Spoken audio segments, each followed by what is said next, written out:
because, we pay tax. Eventually once you turn 18, you're going to pay tax, right? Make a living. But essentially what you would want to do to get your first piece of real estate.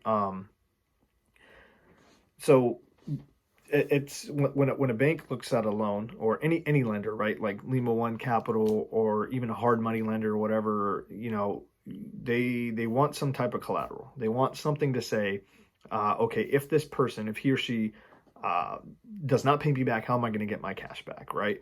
So they're going to say, what's your credit worthiness? So basically all ties back to your job.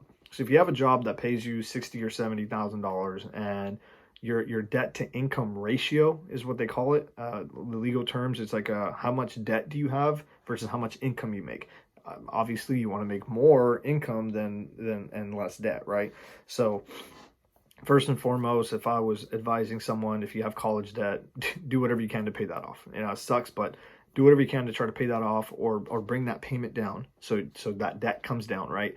Or car debt, or whatever you have, and then do whatever it takes to get your income up. And that means put in extra hours at work. That means learn an extra trade, do whatever, right?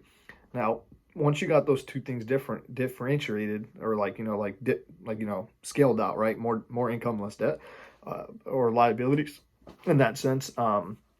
There's a lot of ways to get into it. So for us, we're starting off with smaller numbers. We can't do these big, Grant Cardone deals, which, he just takes your money and he makes the deal because he's built it. He's built the name, he's built the brand. That's why people give him money to make him those returns. People like us that want to do it ourselves, you're going to start off with 5 units or less. And that's because you get an FAH loan. And that's the first, the simplest loan that you could get. That's like regular residence loan you could get for your home. And you want to be able to get, and it only works for 5 units and less. So start looking for properties in your area, or even out of state, that are 5 units and less. And the thing about that is you're going to have to technically live in one. So if it's in your area, if you see like a duplex, a triplex, a fourplex, you want to be able to live in one, and then you'll be able to rent out the other ones. And there, you're kind of life hacking, and you're going to be able to save your cash instead of paying rent, because someone else is paying it for you. So that money you would have been throwing in rent, you put it in your pocket. Usually, I've heard of people do 3% or whatever, but I'm just going to keep it real with you, man. Like, you're going to need about 20%, right? So if you're looking at a property that's worth like 300,000, 400,000, 500,000, it's 20%. So 500, 100, 40, 80, 30, 60, or 300 to 60. You get the picture, And there's tips and tricks that you could do that I'm going to get into more details with it in more videos though. But to start off with, I would think if you're going to get into this game, if you're going to get into the real estate game and you want to do it, and do it to the point where you're not like overstressed, or just like, ripping your hair out, where you're like, living dime by dime, and you can declare bankruptcy because you run out of cash flow, because it doesn't kill you. The number is about 50,000. If you have about $50,000 saved, then that's when you're going to be able to start to grow your portfolio, and you're going to be able to start to scale.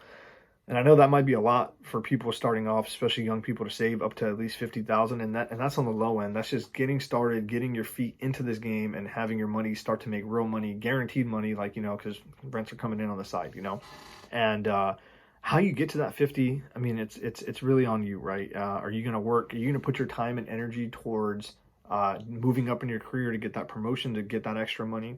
Are you going to start your side hustle and start putting, your 4,000 or 5,000 you saved, over the year or over the 6 months or whatever your financial situation is, to find a side hustle that you're passionate about, that you like to grow? That's really on you. But those are really the two options, outside of, you get an inheritance from somebody that you didn't see coming.